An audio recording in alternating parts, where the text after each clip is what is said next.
Bismillahirrahmanirrahim. Assalamualaikum warahmatullahi wabarakatuh. Berjumpa kembali teman-teman di channel kita ya Mas Tio KDR.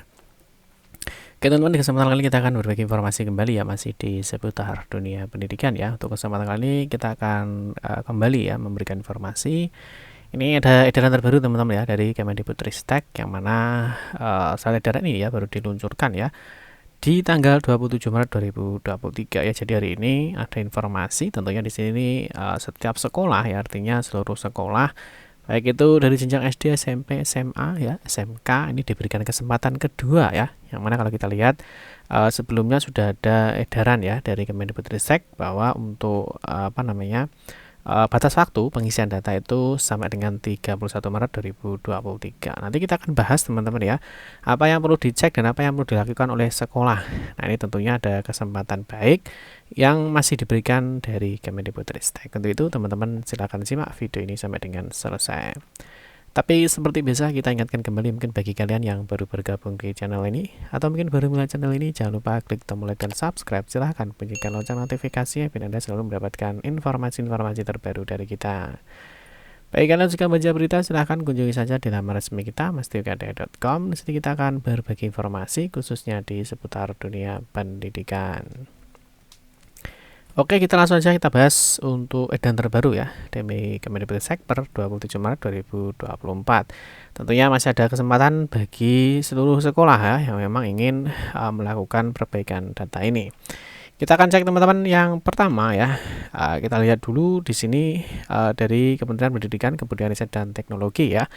Di sini mengeluarkan surat edaran per 27 Maret 2024 ya. Kita lihat isinya ada apa.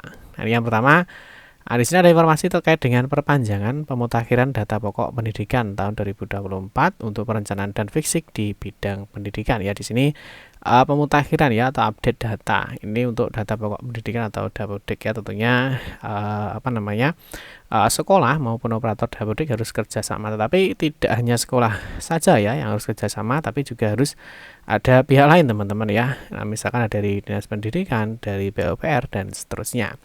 Baik, kita akan lihat untuk isinya teman-teman sehubungan dengan Surat Sekretaris Jenderal Kemendikbudristek nomor 2883 dan seterusnya ya tahun 2024 tanggal 26 Januari 2024 perihal pemutakhiran data pokok pendidikan tahun 2024 ini dalam rangka evaluasi Dakfisik bidang pendidikan 2023 dan perencanaan Dakfisik di bidang pendidikan 2025. Nah, ini disampaikan hal-hal sebagai berikut ya. Yang pertama teman-teman, hasil pemantauan per 27 Maret, jadi hari ini ya, jumlah satuan pendidikan yang telah melakukan pemutakhiran dan pengumuman data sarana prasarana Dapodik ya, atau data pokok pendidikan ini sebanyak 52.403 satuan pendidikan ya, atau masih 35,49% dari total satuan pendidikan yang tercatat memiliki ruang rusak sedang dan berat. Nah, untuk proses verifikasi hasil pembaruan data oleh Dinas Pendidikan ini baru sebanyak 45.854 ya dari satuan pendidikan atau 93,22% dari total satuan pendidikan yang telah diunggah. Nah, di poin 3, pemutakhiran data sarana prasarana di Dapodik ya sebagai basis perhitungan immediate outcome dan landasan perencanaan Dakfisik di bidang pendidikan tahun anggaran 2025. Maka seluruh pemerintah daerah memastikan proses pemutakhiran dilaksanakan pada periode pendataan semester genap tahun ajaran 2023-2024. Nah, ini mengingat pemutakhiran data masih sangat rendah. Ya, jadi mungkin sekolah-sekolah mungkin ada yang belum melakukan update data atau mungkin ada kendala teman-teman ya. Nah, ini maka satuan pendidikan, ini sekolah ya, satuan pendidikan dan Dinas Pendidikan perlu memastikan pemutakhiran dan verifikasi Dapodik segera. Nah, berkenaan dengan hal tersebut, kami informasikan batas waktu pemutakhiran Dapodik tahun 2024 diperpanjang sampai dengan 15 April 2024. Jadi artinya masih diberi kesempatan kedua ya. Yang mana sebelumnya teman-teman kalau kita lihat, nah ini ada surat edaran juga ya. Sebelumnya surat edaran di 26 Januari 2024 ya, ini kalau kita lihat teman-teman untuk update data ya. Nah, untuk update data Di sini disampaikan ya bahwa untuk update data itu dilaksanakan terakhir 31 Maret 2024. Nah, ini setelah keluar edaran baru ya, artinya ini masih diberikan kesempatan atau diperpanjang sampai dengan 26 Januari 2024. Nah, apa yang harus dilakukan oleh sekolah teman-teman ya? Nah, apa yang harus dilakukan sekolah? Nah, ini sebenarnya di sini sudah dijelaskan ya di dalam sebelumnya bahwa pemutakhiran data sarana prasarana di Dapodik. Nah, ini data-data yang dimutakhirkan ya di Dapodik ini tentunya ada data sarana prasarana dan kondisi prasarana pendidikan. Ini tentunya operator sudah paham ya di mana lokasinya ya. Terus ada data sarana pendidikan termasuk buku, TIK, APE dan lainnya. Terus ketersediaan lahan ini tentunya untuk luas tanah yang tersedia itu masih berapa. Nah, ini tentunya di sini ada buku panduannya juga ya untuk pemutakhiran data. Nah, mungkin semua di operator Dapodik sudah punya ya. Atau mungkin teman-teman yang belum punya ya, di website kita juga sudah mengupdate ya. Ini untuk panduan pengisian datanya ya. Di Dapodiknya ini juga ada, terus cara mengisi form kerusakan untuk sekolah dan madrasah ini dari PUPR. Terus mungkin ada cara mengisi ya bagaimana. Nah, ini kita sudah ada di website kita ya mas3kdr.com. Terus yang berikutnya teman-teman, apa yang harus dilakukan oleh sekolah ya. Jadi selain ini tadi verifikasi data ya. Nah, ini sebenarnya ada yang wajib dilakukan oleh sekolah ya. Jadi penilaian kerusakan sekolah ya di sini tidak hanya sekolah saja ya. Jadi ada dinas pendidikan ini melakukan evaluasi kondisi penilaian tingkat kerusakan bangunan di satuan pendidikan atau di sekolah. Nah, selain itu, di poin 2 untuk penilaian tingkat kerusakan bangunan di satuan pendidikan diharapkan dinas pendidikan dapat bekerja sama ya dengan dinas yang menangani keciptakaryaan dengan menggunakan instrumen penilaian sesuai format yang ditetapkan oleh Kementerian PUPR yang dapat diunduh di sini ya. Jadi sebenarnya ini tidak bisa hanya untuk satu sekolah teman-teman, satu sekolah saja, tapi harus melibatkan dinas pendidikan maupun PUPR. Nah, di sini ada beberapa form ya yang harus diisi ya. Nah, misalkan kita kasih contoh ini untuk formnya ya yang harus diisi. Lah ini tentunya teman-teman kalau kita lihat di sini ada tanda tangan dari tim survei ya. Terus dari dinas PU, terus dari dinas pendidikan ya, baik itu kabupaten atau provinsi, sehingga kerusakan sarana prasarana itu harus dilakukan evaluasi dan validasi ya oleh siapa? Ya oleh ini ya, oleh dinas pendidikan ya, oleh PUPR. Nah, di sini juga ada tim survei. Jadi, apakah di sini kesimpulannya masuk di dalam rusak ringan, rusak sedang maupun rusak berat. Nah, setelah ini formnya selesai ya, jadi form-form ini sudah ada ya. Mungkin teman-teman nanti yang bingung ya, bisa nanti kita taruh linknya di deskripsi video ini.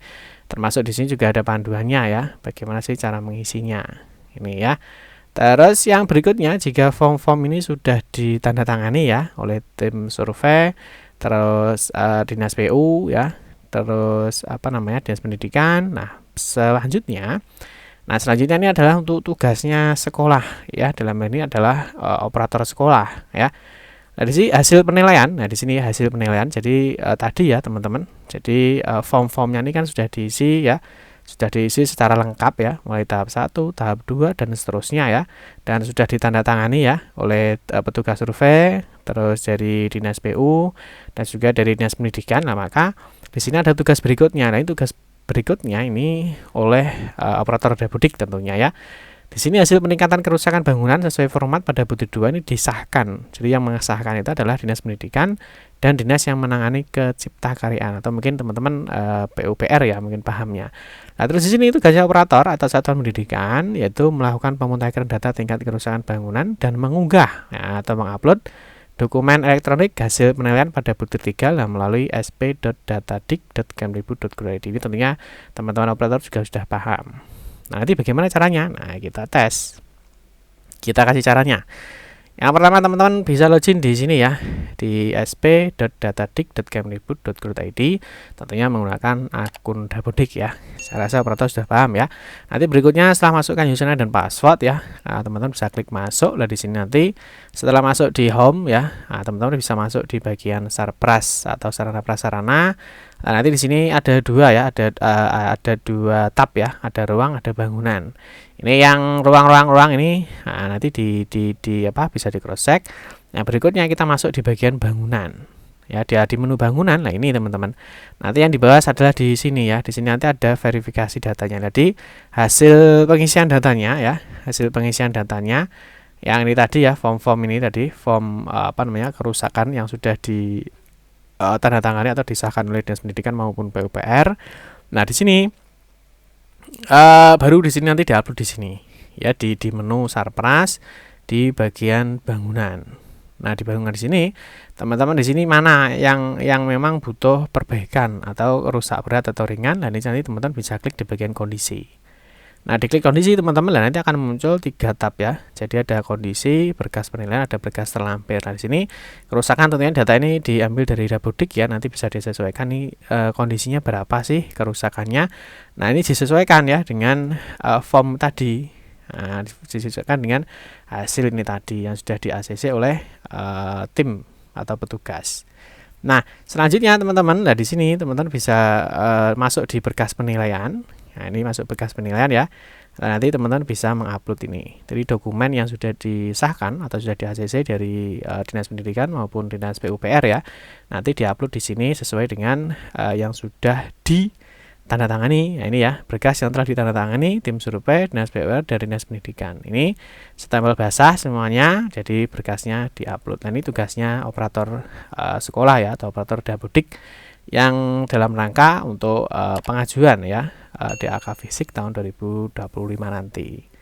Oke ya teman-teman, mungkin itu saja informasi yang dapat kami sampaikan ya. Semoga informasi ini bermanfaat. Segera dimanfaatkan ya, mungkin masih diberikan kesempatan.